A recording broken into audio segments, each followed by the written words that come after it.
I've come to a point in my life where I genuinely do not care whether or not you like me. And never before have I felt so free. Now, this would sound crazy to the version of me that was in existence maybe 2, 3 years ago and any time before that, because I was pretty much the definition of a people pleaser. Like when you talk about the people pleaser, the codependent, the other side of the codependent, right? Not the one who latches on, but the one who needs to be needed. I was the clinical definition of that sort of individual. That's how I lived my life. My entire self-worth was rooted in people liking me, people seeing me in a certain way, people viewing me as a certain type of individual. And I finally come to a place where I'm like, you know what? If you accept me, fantastic. That's going to be a benefit to you. That's going to be an asset in your own experience. But if you do not, the door, actually the doors are multiple, the windows are multiple within my own life, right? I give multiple exits. I don't keep anybody in. I don't keep anybody in an incubator. I don't keep anybody in a vacuum.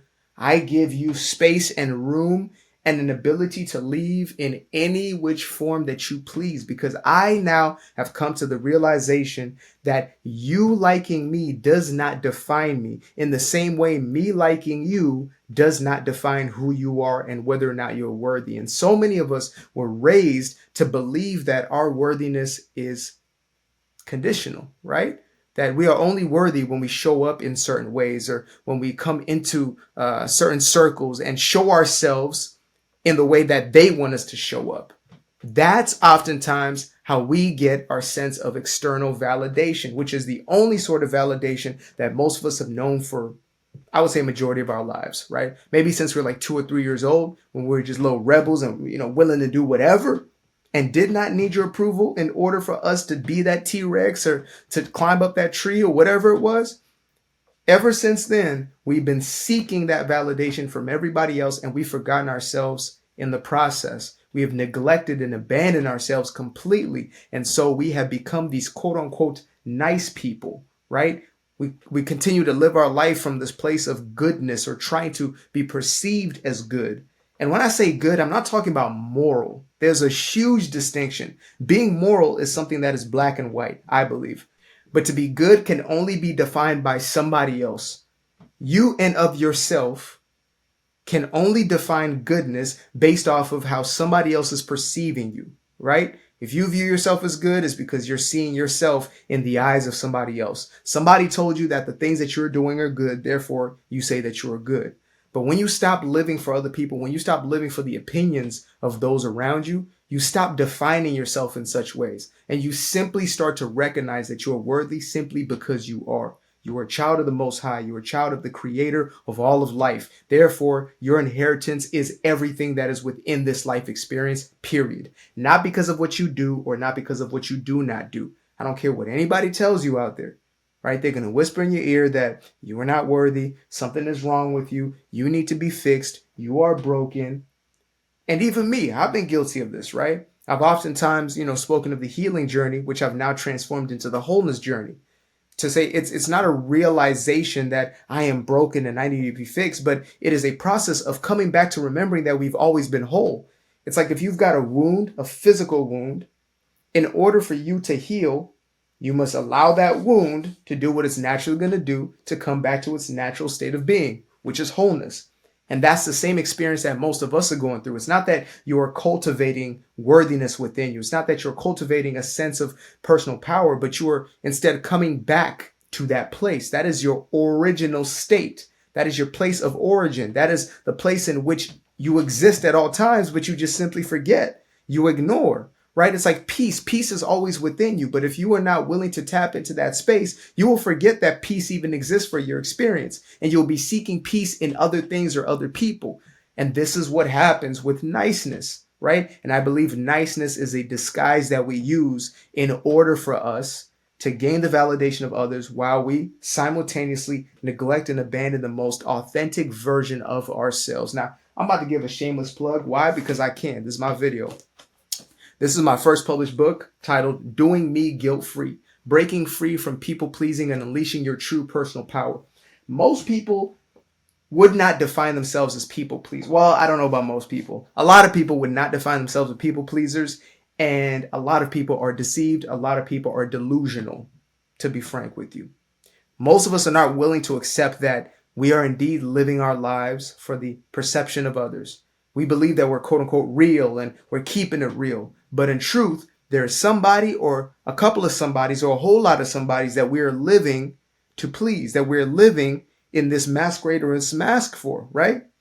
Again, from myself, within my family nucleus, that was the end all be all. I had to show up in a certain way, display myself in a certain way in order for me to feel as if I was loved. And that for me was my, I guess, my foundation of people pleasing. And then I showed up that way in everybody else's life.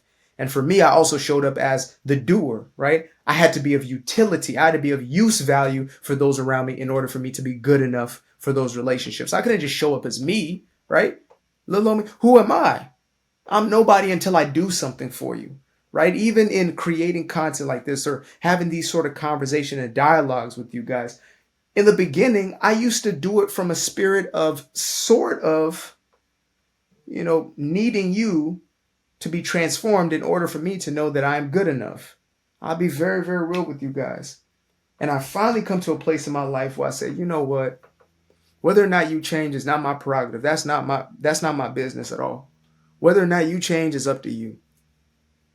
Whether or not you take this information and apply it into your life is up to you. And that's how I live my life completely. I'm not here to make somebody else comfortable, just like I used to. I used to live to make everybody comfortable. If people felt awkward, I felt I had to break the ice. I felt I had to throw out a joke or whatever it was, right? Now, I still do that, but I'm no longer doing it from a space of I have to. If it's uncomfortable, if it is awkward in that situation, in that space, then that's what it is. It's awkward. Like, that's what it is. If it's weird, if people feel uncomfortable, that's not my responsibility. That's not my job. Now, of course, I'm not going to go out my way to make somebody feel some type of way, but I'm also not going to sugarcoat, or I'm also not going to pretend who I am or fake or fabricate my personality in order to make you comfortable. I'm no longer living from that space. And if you see me as selfish, if you see me as insensitive, not understanding, whatever other title you may have for me at that point in time, that's okay. You are free to have your own opinion, as am I. And opinions are just like mouths. Everybody's got one, and most of them are wide open. I was about to say something else, but I don't know how YouTube feels about that. Sips water. So yeah, I've really come to this place where I've accepted that living a life as a people pleaser has no bearing. There's no fruit that it bears that I'm willing to eat. Like, there's nothing on that tree. There's nothing on that people pleasing tree that I want to consume at all at this point in my life. There's nothing that it has for me to gain. And so I've let that experience go. And again, I took the time.